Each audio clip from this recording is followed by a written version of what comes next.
You know, 6 years after the start of COVID, I am starting to realize the true full impact of long COVID. Long COVID usually refers to like those lingering symptoms in your chest and in fatigue, and things just never really kind of came back physically. But more than physically, there is also longitudinal COVID systems that have, symptoms that have impacted us socially. Particularly, COVID made us really comfortable living life through a screen. It made us really comfortable not wanting to leave the house. It made us really comfortable lounging around all day or in our PJs, which rest is essential to a healthy, happy existence, but so is connection.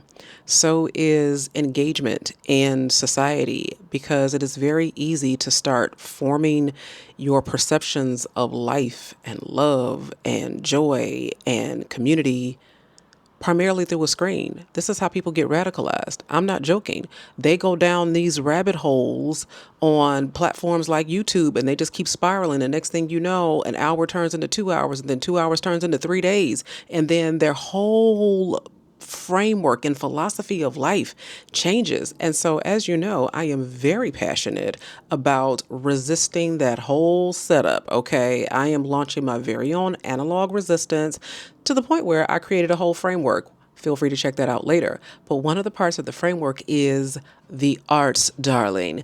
I have such an appreciation for the beauty of the arts, and I want to take you with me. Tonight, we are going to the Lyric Opera House for the debut of, let me read this so I don't butcher it, El Último Sueño de Frida y Diego, the last dream of Frida and Diego. So it's basically this Spanish language opera about Frida Kahlo and one of her paramours, Diego. And even though I can't film during the show because, they will put me right out, I hope that by getting out and about and taking this journey with me, it will inspire you to get out and about and enjoy the arts in your very own city. Keep watching.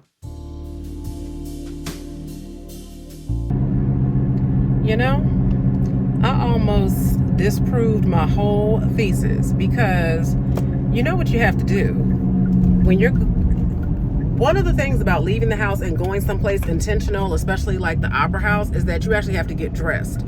And I did not account for that. I'm probably the most haphazard vlogger, whatever in the history of whatever, because, vloggers, they lay out their outfits and they've got the perfume and it's this whole tableau that's been like curated and cute.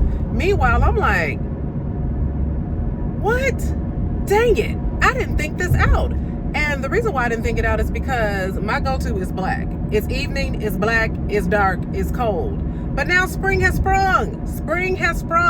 And now I'm out here in this Sonny Crockett creamish blazer. It goes with the outfit, but we'll see that later.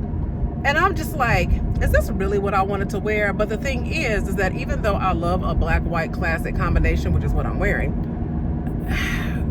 the jacket is necessary because, theaters are cold. So this is a functional piece. But I'm on my way, folks. Don't let this discourage you, because ladies, I get it. When you go out, it's a thing. It's an outfit. It's a shoe. It's all the things. I get that. But stay with me. Chicago is like a living gallery, steel, glass, and history, and it's just layered into this one breathtaking skyline. And in the Lyric Opera House, it's just this quiet anchor of elegant architecture. And as I stepped into the press room, I had an opportunity to chat with Shannan More, and we talked about why supporting the arts is so vital in this moment. I may be a little bit biased, but I think everyone should be coming out and supporting the arts. It is so beautiful to see human connection, human emotion, human talent on big stages like here at Lyric, or even smaller stages, anywhere just in the city. I feel like as an artist myself, I love seeing people interact with the arts in whatever way, as an audience member, as someone who creates, as someone who critiques art. It's just such a beautiful exhibit of human emotion, and I feel like especially after the pandemic and us being socially isolated for such a long time, us as a society is really overdue for that human connection again. So please come support the arts. Things that I love about the Lyric Opera Theater is actually the architecture. If you have never been to Chicago, the architecture is one of the main attractions. If you ever come here, you have to take the architectural tour, because during the architectural tour, you will see why we get that magnificent skyline. And then once you step into the buildings themselves, you get to see like all of this amazing tapestry. It's just a wonderful, beautiful, inspirational backdrop to come and enjoy the arts. So here's the deal, folks. Our social muscles have started to atrophy. People don't know how to be with anybody anymore. Like, they don't know how to enjoy one another's company without it being awkward. They don't know how to be in somebody else's physical presence without feeling the need to fidget or being anxious. And so one of the low barrier entry ways to kind of getting back into community and connection with people is through the arts. And if you are a student watching this, there's all kinds of discounts for you guys. If you're an educator watching this, there's all kinds of discounts for us too. But there are all kinds of low barrier entry ways to get back into the art scene and just rebuild those muscles of social connection. And as I'm sitting here trying to get my life together, this is Laurita. This is Laura. I call her Laurita Conchita. Laurita Conchita, which I don't even know what that means, but this is my salsa dance instructor, which is another way to get back out into these social connection streets. But yeah, the arts is one of those things where you get to be with your friends and you get to do fun things together. I got you a Spanish speaking program. Oh, nice. Thank you. That ain't my ministry. Like, my Spanglish is hard. Like, She know a little bit. that's it. A little bit. I know enough to stay out of jail. So, so we're about to go in here and watch this show, and I'll tell you guys. I'll come back at intermission and let you know how it's going. Okay, bye. Bye. It's opening night and it's a packed house. Let's see what it has to offer. How do you like it so far? I love it so much. So first of all, I'm all about the arts, of course. It's my part of my career. But to see an opera live and to see the work and the talent that it takes for them to sing at these amazing pitches, different pitches, and to project without a microphone. And yet, very clear as day, the way they sing and project is just astounding. And I'm in awe, to be honest. And at the same time, one of the singers, he plays Leonardo in the opera. I always think, when I think of opera singers, I think it's always one type of, they have to be strong and loud. But in this opera, you have a lot of singers that are they play off of their sound in different ways. So going back to Leonardo, the way he sings, even though it's powerful, it's so meditative and mesmerizing, and it's soothing. And I never thought that I would experience that from an opera singer. So I love it so far. The storyline is great. I'm getting good tea, like tea that I wasn't aware of, between Frida and Diego. So we're at intermission. I'm looking forward to the second half. So I spend a fair amount of time at the opera. I'm probably here like 4 to 6 times a year. And I got to be honest, this is probably one of the best things I have seen on the Lyric Opera stage. It's so emotional. That's the part that grabs me, is that it's funny, it's passionate, it grips your heart. It literally grips your heart. And the costuming, oh my gosh, I don't know who put the set together, but that's the beauty of visual art. That is the beauty of human talent. Like, in this world of AI could never.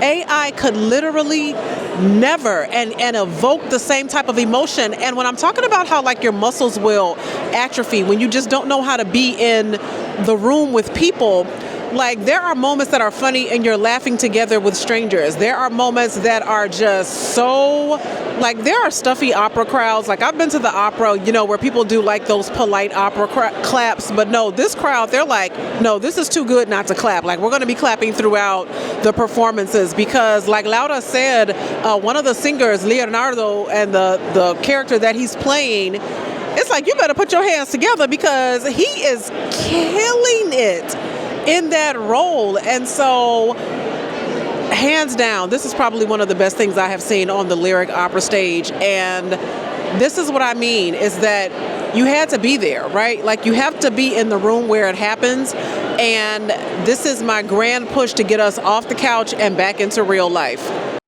And sometimes the arts offer you moments that you don't expect. They had this station set up to offer tributes to your loved ones who had passed on. I wrote out a quick note to my mom and went back to finish the rest of the show.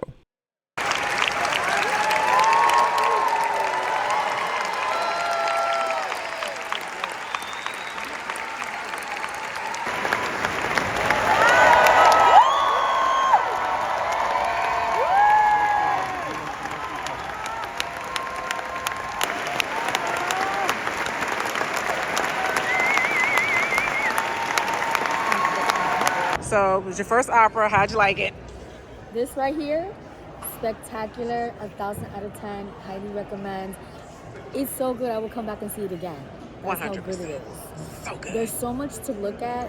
The costuming, between the costuming, the set, the way they set all the stage and the way they set all of that up. It's really breathtaking. It really draws you in. So I love it. I'm super grateful to have experienced this. You need to experience it too. This was a great night, wasn't it? Amazing! It was. This is like the first nice night in Chicago. Like, if you have ever lived in Chicago or you come to Chicago, you know March is not the time to come and visit. We tell people don't come visit until like the ends of May-ish.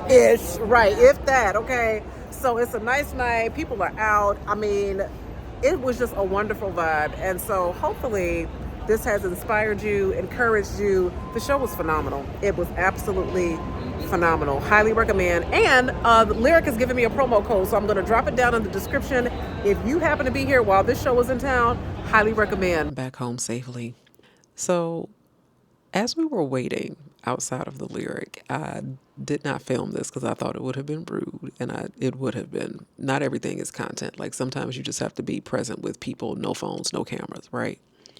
But while we were waiting for the valet to bring the car over, this older woman, her name is Pamela, and she's 74 years old. And how do I know that? Because while we were waiting for that car to be brought over, she told us some juicy bits of her life story about how she teaches dance and how she's been dancing for more than 50 years and how her sister had a thing with Robert Goulet once upon a time.